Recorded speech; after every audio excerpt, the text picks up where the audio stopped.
Assalamualaikum warahmatullahi wabarakatuh. Halo teman-teman semua, saya Rahmi Nur Laili dengan NIM 4301419059 Rombel Pendidikan Kimia A 2019 Universitas Negeri Semarang. Di sini saya akan menjelaskan sedikit mengenai materi fenomena permukaan yang saya ambil dari buku Castellan. Dalam video ini, saya hanya akan membahas 3 subbab dari fenomena permukaan, yaitu yang pertama, energi permukaan dan tegangan permukaan, yang kedua, koloid, dan yang ketiga adalah emulsi dan buih. Baik, kita masuk pada subbab yang pertama, yaitu energi permukaan dan tegangan permukaan. Bayangkan sebuah padatan yang terdiri dari molekul berbentuk bulat dalam susunan yang rapat. Setiap molekul terikat oleh energi kohesif atau E per mol dan dirumuskan epsilon sama dengan E per N per molekul, di mana E adalah energi kohesif per mol dan N adalah bilangan Avogadro. Apabila setiap molekul terikat pada 12 molekul lainnya, maka kekuatan ikatan adalah epsilon per 12. Kemudian, apabila sebuah molekul di permukaan terikat pada hanya 9 molekul di sekitarnya, maka energi ikat total molekul permukaan adalah 9 epsilon per 12 sama dengan 3 per 4 epsilon. Dari gambaran ini kita dapat menyimpulkan bahwa molekul permukaan terikat hanya dengan 75% energi ikat molekul dalam jumlah besar. Oleh karena itu, energi molekul permukaan lebih tinggi daripada energi molekul di bagian dalam padatan, dan energi harus dikeluarkan untuk memindahkan molekul dari bagian dalam ke permukaan padatan. Hal ini berlaku pula pada cairan. Kemudian selanjutnya kita umpamakan film cairan yang diregangkan pada kerangka kawat yang memiliki bagian yang dapat digerakkan yang terlihat pada gambar di bawah ini. Untuk meningkatkan luas film sebesar dA, jumlah kerja yang proporsional harus dilakukan. Energi Gibbs film meningkat sebesar gamma dA, di mana gamma adalah energi Gibbs permukaan persatuan luas. Peningkatan energi Gibbs menyiratkan bahwa gerakan kawat ditentang oleh gaya atau F. Jika kawat bergerak sejauh dx, usaha yang dilakukan adalah F dx. Kedua kenaikan energi ini sama, sehingga F dx sama dengan gamma dA. Jika L adalah panjang bagian yang dapat digerakkan, pertambahan luasnya adalah 2L dx. Faktor 2 muncul karena film memiliki 2 sisi. Jadi dapat dirumuskan menjadi F dx sama dengan gamma 2L atau F sama dengan 2L gamma. Panjang film yang bersentuhan dengan kawat adalah L di setiap sisi, atau panjang totalnya adalah 2L. Gaya yang bekerja persatuan panjang kawat yang bersentuhan dengan film adalah tegangan permukaan cairan F per 2L sama dengan gamma. Tegangan permukaan bertindak sebagai gaya yang melawan pertambahan luas zat cair. Satuan SI untuk tegangan permukaan adalah Newton per meter, yang secara numerik sama dengan laju kenaikan energi Gibbs permukaan dengan luas dalam joule per meter persegi. Beberapa nilai tegangan permukaan zat cair diberikan pada tabel 18.1 di bawah ini. Selanjutnya kita masuk pada subbab yang kedua, yaitu koloid. Koloid merupakan suatu bentuk campuran yang keadaannya terletak antara larutan dan suspensi. Jadi koloid ini merupakan campuran fase peralihan homogen menjadi heterogen. Maksudnya bagaimana? Maksudnya adalah secara makroskopis koloid bersifat homogen. Namun apabila diamati menggunakan mikroskop ultra, maka koloid ini bersifat heterogen, di mana homogen merupakan ciri dari larutan dan heterogen merupakan ciri dari suspensi. Karena kemampuannya yang dapat menghamburkan cahaya dan kurangnya tekanan osmotik, partikel-partikel koloid jauh lebih besar daripada molekul kecil sederhana seperti air, alkohol atau benzen, dan garam sederhana seperti NaCl.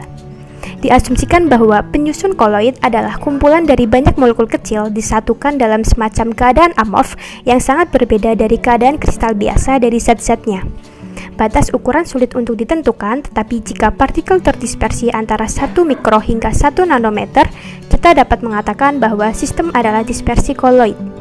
Berdasarkan perbedaan daya absorpsi dari fase terdispersi terhadap medium pendispersinya yang berupa zat cair, koloid dapat dibedakan menjadi 2 jenis, yaitu koloid liofil atau koloid yang menyukai pelarut juga disebut gel, dan koloid liofob atau koloid yang takut akan pelarut juga disebut sol. Baik, kita masuk pada jenis koloid yang pertama, yaitu koloid liofil. Koloid liofil selalu merupakan molekul polimer dari satu jenis atau lainnya sehingga larutan terdiri dari dispersi molekul tunggal. Stabilitas koloid liofil merupakan hasil dari interaksi pelarut zat terlarut yang kuat dan menguntungkan. Jadi, gaya tarik-menarik antara zat terdispersi dengan mediumnya cukup besar dan stabil. Sistem liofil yang khas adalah protein, terutama gelatin atau pati dalam air, karet dalam benzen, dan selulosa nitrat atau selulosa asetat dalam aseton. Proses larutan mungkin agak lambat. Penambahan pertama pelarut secara perlahan diserap oleh padatan. Tahap ini disebut imbibisi. Penambahan pelarut lebih lanjut bersama-sama dengan pengadukan, perlahan-lahan dapat mendistribusikan pelarut dan zat terlarut secara merata. Dalam kasus gelatin biasa, proses larutan sangat dibantu dengan menaikkan suhu.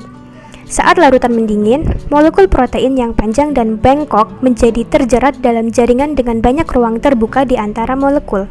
Kehadiran protein menginduksi beberapa struktur di dalam air, yang secara fisik terperangkap di celah-celah jaringan. Hasilnya adalah gel. Kemudian jenis yang kedua adalah koloid liofob. Koloid liofob selalu merupakan zat yang sangat tidak larut dalam medium pendispersi. Koloid liofob biasanya merupakan kumpulan molekul kecil. Lebih sering dispersi liofob, sol, dihasilkan oleh presipitasi dalam kondisi khusus.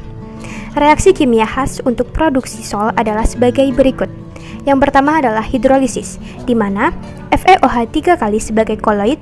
Yang kedua adalah metatesis, di mana AgI sebagai koloid, dan reduksi, di mana S sebagai koloid. Karena sol sangat sensitif terhadap keberadaan elektrolit, reaksi preparatif yang tidak menghasilkan elektrolit lebih baik daripada yang menghasilkan. Untuk menghindari pengendapan sol oleh elektrolit, sol dapat dimurnikan dengan dialisis. Kemudian kita masuk ke subbab yang terakhir, yaitu emulsi dan buih. Koloid emulsi atau fase terdispersi cair. Koloid emulsi dikelompokkan menjadi 3, yaitu emulsi padat atau gel. Gel merupakan emulsi dalam medium pendispersi zat padat. Emulsi padat atau gel dapat digolongkan menjadi 2, yaitu gel elastis dan gel non-elastis. Contohnya adalah keju. Yang kedua adalah emulsi cair. Emulsi cair melibatkan dua zat cair yang tercampur tetapi tidak dapat saling melarutkan. Dapat juga disebut zat cair polar dan zat cair non-polar. Emulsi zat cair ini dapat digolongkan menjadi 2, yaitu emulsi minyak dalam air dan emulsi air dalam minyak. Contohnya adalah susu. Kemudian yang ketiga adalah emulsi gas atau aerosol cair. Emulsi gas atau aerosol cair merupakan emulsi dalam medium pendispersi gas. Aerosol cair seperti hairspray dapat membentuk sistem koloid dengan bantuan bahan pendorong atau propelan aerosol seperti CFC. Yang kedua adalah koloid buih. Buih adalah koloid dengan fase terdispersi gas dan medium pendispersi zat cair atau zat padat. Berdasarkan medium pendispersinya, buih dikelompokkan menjadi 2, yaitu buih padat, di mana buih dalam medium pendispersi padat, contohnya adalah batu apung, dan buih cair, buih dalam medium pendispersi cair, contohnya adalah busa sabun.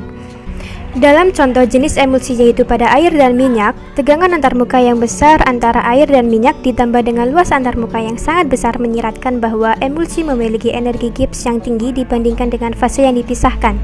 Untuk memasok energi Gibbs ini, jumlah kerja mekanis yang sama harus dikeluarkan. Penambahan zat aktif permukaan seperti sabun atau deterjen atau molekul apapun dengan ujung kutub dan ujung hidrokarbon besar ke sistem minyak dan air yang dipisahkan akan menurunkan tegangan antarmuka secara nyata. Dengan cara ini, kebutuhan energi Gibbs untuk pembentukan emulsi dapat diturunkan. Aditif semacam itu disebut zat pengemulsi. Tegangan antarmuka diturunkan karena adsorpsi zat aktif permukaan pada antarmuka dengan ujung kutub dalam air dan ujung hidrokarbon dalam minyak. Buih terdiri dari sejumlah besar gelembung gas kecil dalam fase cair terus-menerus. Lapisan tipis cairan memisahkan dua gelembung gas. Seperti dalam kasus emulsi, energi permukaan tinggi dan bahan pembuih ditambahkan untuk menurunkan tegangan antarmuka antara cairan dan gas. Bahan pembuih adalah jenis bahan aktif permukaan yang sama dengan bahan pengemulsi. Karena gelembung dalam buih rapuh, aditif lain diperlukan untuk memberikan elastisitas buih. Alkohol rantai panjang dapat berfungsi sebagai penstabil buih. Demikian materi yang dapat saya sampaikan. Mohon maaf apabila terdapat kesalahan. Terima kasih telah menonton. Semoga bermanfaat. Wassalamualaikum warahmatullahi wabarakatuh.